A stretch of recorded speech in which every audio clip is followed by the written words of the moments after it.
Hey guys, welcome back to another episode of The Surfer's Journey. Today's episode is all about launching our new series, which is called the Point of View Surf Lesson Series. So the way that this series actually works is that we use point of view footage from a variety of different sessions, and I'll analyze and break down key points which are all suitable for the beginner to intermediate level surfer. Every episode in the series is going to focus on a specific skill set. For example, we might look at speed generation, or rail game, or wave selection, or peak positioning, and so on. But most importantly, I need feedback from you guys to let me know what you want to see and what you want to learn. And guys, if you're new here, please subscribe to the channel now, so you can stay up to date with all of our latest tutorials and videos. But for now, let's get into today's lesson.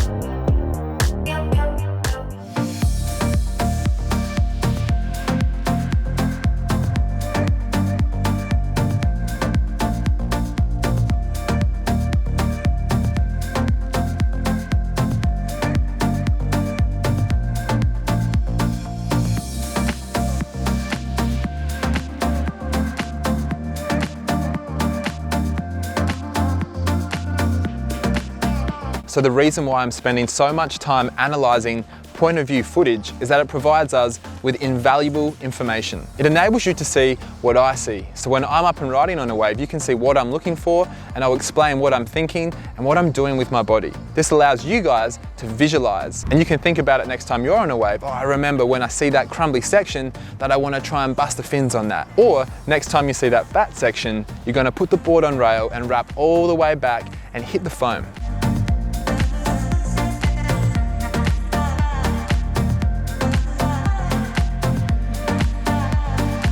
So the reason that I'm using footage from a variety of different surf sessions is that you'll get to see a range of different examples in a range of different conditions. And our first skill, which once we master, will provide us with a massive amount of benefits.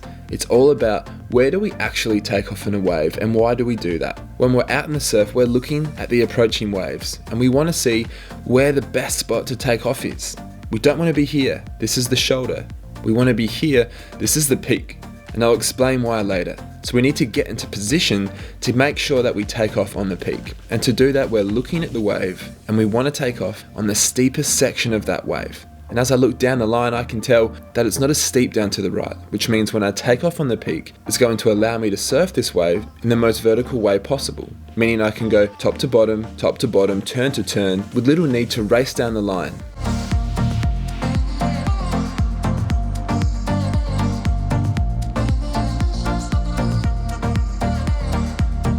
Now, our first massive benefit is that when we take off in the right part of the wave, we don't have to generate much speed. Because we've taken off in the steep section, we can literally take off, stand up, drop down to the bottom with all the speed we need from takeoff, and set us up for that first turn.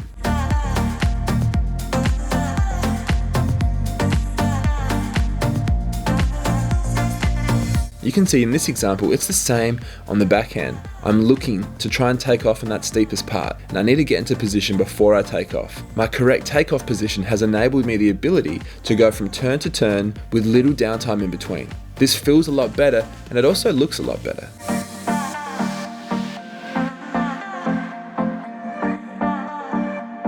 In addition to taking off on the peak, we can also take off just behind the peak like this example here. Now this can provide us with more benefits again. By taking off behind the peak, you can get more speed and put yourself in a position to get into a more critical part of the wave. But I'll discuss this in more detail a little bit later. Another benefit to taking off in that perfect positioning on the peak is that in conditions where there's a lot of closeouts, if we take off on the peak, it's going to give us enough time to generate speed and then hit that closeout section. If you took off on the shoulder, you're not going to have that opportunity.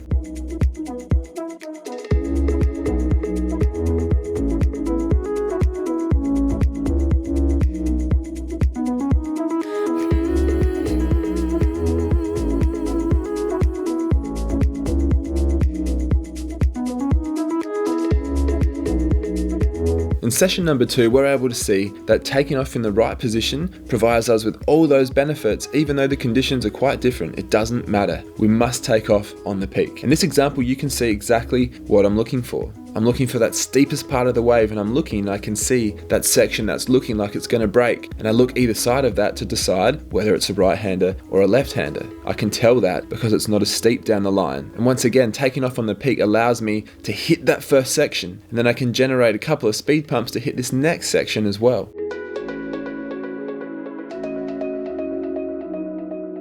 I've already mentioned that taking off on the peak allows us to go top to bottom with our turns with little downtime in between. But why is this important? Well, clearly repetition is really important for any skill you're trying to learn. And if we can do more turns with little downtime in between, then we're getting more practice in our turns.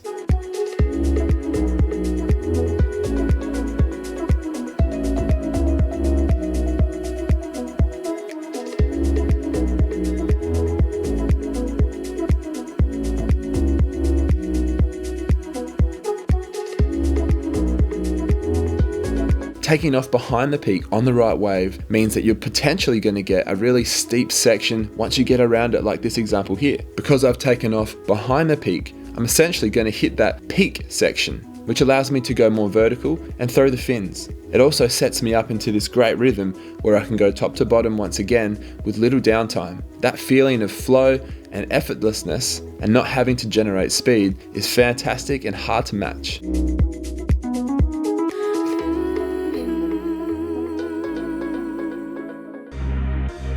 One trap for young players is that taking off on the peak is great, but beware, when we look down the line like this and we don't see much of that wave, and we're looking at the shoulder, sometimes there can be absolutely no shoulder, like in this example. And that's a wasted wave, that's a poor wave to catch. It hasn't provided me with any turning ability. Compare that to this example, you can see that there is a wave down the line. I can see those upcoming sections and I'm going to be able to turn on them. So we don't want the wave we're catching to be totally flat when we look down the line. Now, of course, we can't always be in the best spot all the time. As you can see here, this was the best spot to take off, but unfortunately I wasn't far enough out the back. And sometimes you can't do anything about that, but getting as close as we can to the peak will optimize that wave for us.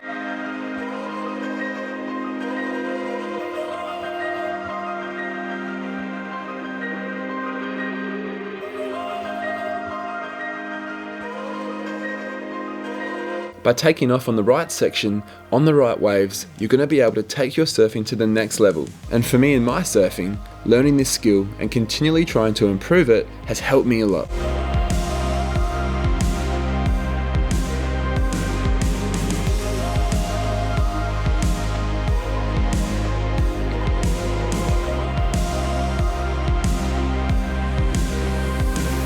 Guys, thanks for watching the video today. I hope that this breakdown of the point of view footage has helped your surfing in some way. Remember to like the video and comment below to let me know what other videos you'd like to see. Cheers guys, catch you in the water.